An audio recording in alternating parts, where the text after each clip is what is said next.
नमस्कार दोस्तों। Air India का बोइंग B787 प्लेन क्रैश आज की सबसे बड़ी दुखद घटना। 242 लोग, सभी के सब डेथ। बट अभी आज की एक न्यूज़ है कि उसमें से एक सवार बच गया है, एक यात्री बच गया है। बट सवाल यहाँ पे होता है, मेरे पास इसका जवाब नहीं है, मेरे पास ये सवाल है। इसका सवाल का जवाब कौन देगा, कैसे देगा, मुझे नहीं पता है। अहमदाबाद से लंदन का सफर जो उड़ान भर रहा था, टेक ऑफ के 1 मिनट बाद ही ये एक जमीन पे गिरता और एक धमाके के साथ ये खबर आती है कि 242 लोग जो सवार थे वो सब के सब डेड और उसमें से कोई भी नहीं बचा। अभी सोशल मीडिया पे लिख रहे हैं लोग कुछ ऐसे में मेरे मन में एक सवाल आता है कि बोइंग बी 787 जो कि दुनिया का सेफेस्ट प्लेन एयरक्राफ्ट माना जाता है, फिर भी ऐसा क्रैश कि एक साथ दोनों के दोनों इंजन फेल।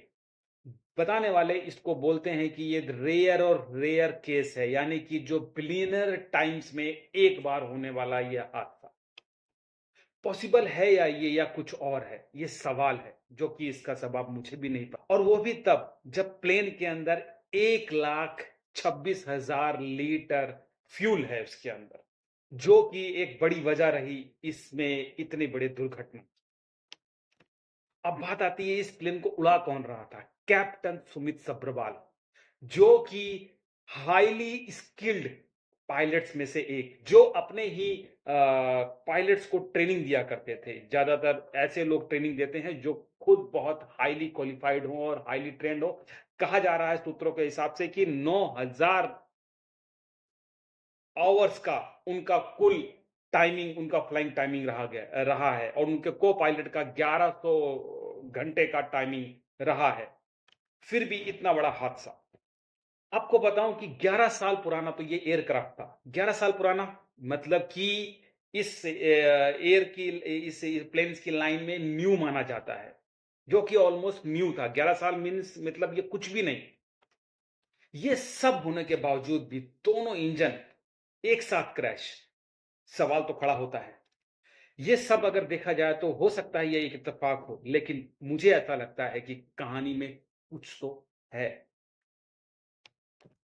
मैं बस पूछ रहा हूं, मेरे पास इसका कोई जवाब नहीं है। इसी के साथ साथ कुछ न्यूज आ रही है कि उसमें से एक जो यात्री था वो बच गया है, जिसका नाम बताया जा रहा है मिस्टर रमेश विश्व कुमार। वो बच गए हैं, उनके साथ बातचीत जारी है, उनके साथ बातचीत चल रहा है। इसी के साथ साथ कहा जाता है कि जो जो गुजरात के पूर्व सीएम रहे हैं वो भी थे इसके अंदर।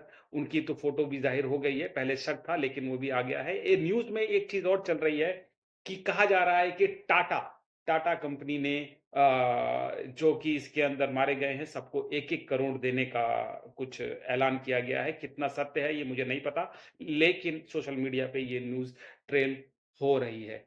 समझ में नहीं आ रहा कि ये क्या टाइम आ चुका है। दोस्तों, मैं आपको एक चीज़ बताना चाहूँगा कि जैसे कि हम कहीं पे छुट्टी मनाने जाते हैं, आतंकवादी आ जाते हैं, गोली मार देते हैं। आप एक ट्रॉफी परेड में जाते हैं, वहाँ भगदड़ मच जाती है और कुछ लोग जो कुचल के अपनी जान गंवा बैठते हैं। कहीं कोई भक्ति या कहीं कुछ दिखाने कहीं पे जाते हैं हम लोग किसी धार्मिक स्थल पे, वहाँ पे भगदड़ मच जाती है, कई लोगों की जानें चली जाती हैं। कभी आपकी छुट्टी मनाने या कभी किसी काम से कहीं आप फ्लाइट में जा रहे हैं, हादसा हो जाता है, दुर्घटनाग्रस्त हो जाता है और आपका सब सपना अधूरा रह जाता है। कभी कहीं पे कोई जो पढ़ाई कर रहा है किसी हॉस्टल पे, सडनली कोई प्लेन आ जाता है और उस पे गिर जाता है और आपके सारे सपने वहीं ध्वस्त हो जाते हैं। दोस्तों, हमारी ज़िंदगी की डोर हमारे हाथ में नहीं है। सिर्फ़ आप अपना एक बेस्ट देते जाइए, अपनी ज़िंदगी को सँवारते जाइए, अच्छे कर्म करते जाइए और एक साफ़ और सुथरी ज़िंदगी का हिस्सा बनिए। बहुत-बहुत धन्यवाद आप सभी लोगों का।